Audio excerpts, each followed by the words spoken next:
This is Metula, Israel's northernmost town, sitting about 50 feet from the Lebanese border. Since October 7th, Hezbollah has rained down more than 150 rockets and anti-tank missiles at the 620 homes here. CBN News joined other journalists on a brisk tour as town council head David Azulai urged us to keep moving due to potential danger. I'm standing in a house in Metula that was hit by Hezbollah fire. 130 homes in this tiny border community have been hit by Hezbollah fire.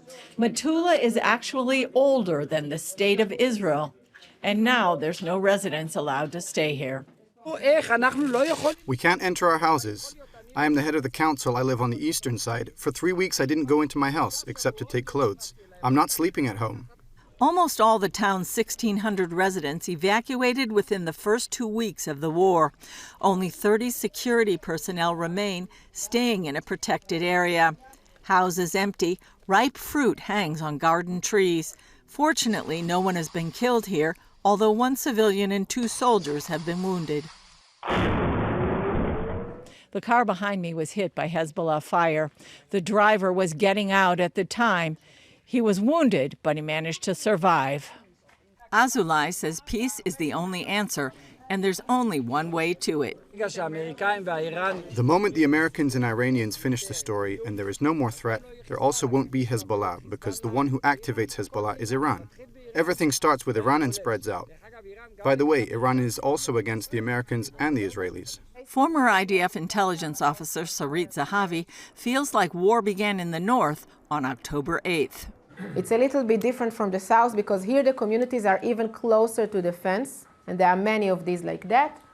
That's 43 communities that became ghost towns.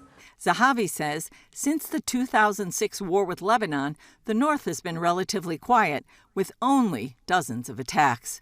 As a mother and resident here, her fear is what life will look like going forward. Now we have daily. The average of attacks coming by Hezbollah itself claiming responsibility is an average of about 50 attacks every week in the past few months. And remember, they are not supposed to be there at all by UN Security Council resolution. That's why we saw the preparations for an invasion. We saw how they were deployed on the border. 10 years ago, Hezbollah publicized a plan on its television station for thousands of fighters to invade and take over the Galilee.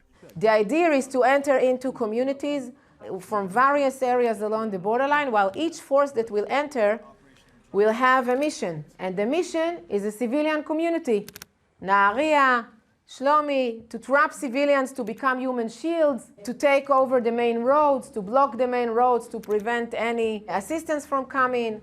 All the principles that we saw that Hamas executed in October 7 exist in a Hezbollah invasion plan from a decade ago.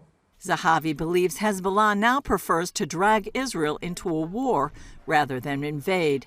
She adds, given its entrenchment, forcing Hezbollah to withdraw from southern Lebanon, as Israel is demanding, won't truly provide this region the security it needs. Everybody's talking about withdrawal of Hezbollah, right? What is Hezbollah? It's a terrorist organization, it's a social movement, and it's a political party in Lebanon, member in the Lebanese government and the Lebanese parliament. And that's why I think that the wording, if we talk about a diplomatic arrangement, should refer to disarm rather than withdraw. Zahavi maintains it's clear that Hezbollah's loyalty is not to Lebanon or its people. They follow Iran, its ideologies and its interests, because the regime has a plan to unite all fronts: Hezbollah, Hamas, Islamic Jihad, and other proxies. This is a painting that was done on the Lebanese side. You can understand the idea. On their way to Jerusalem. That's the mission, that's the idea. Julie Stahl, CBN News, Northern Israel.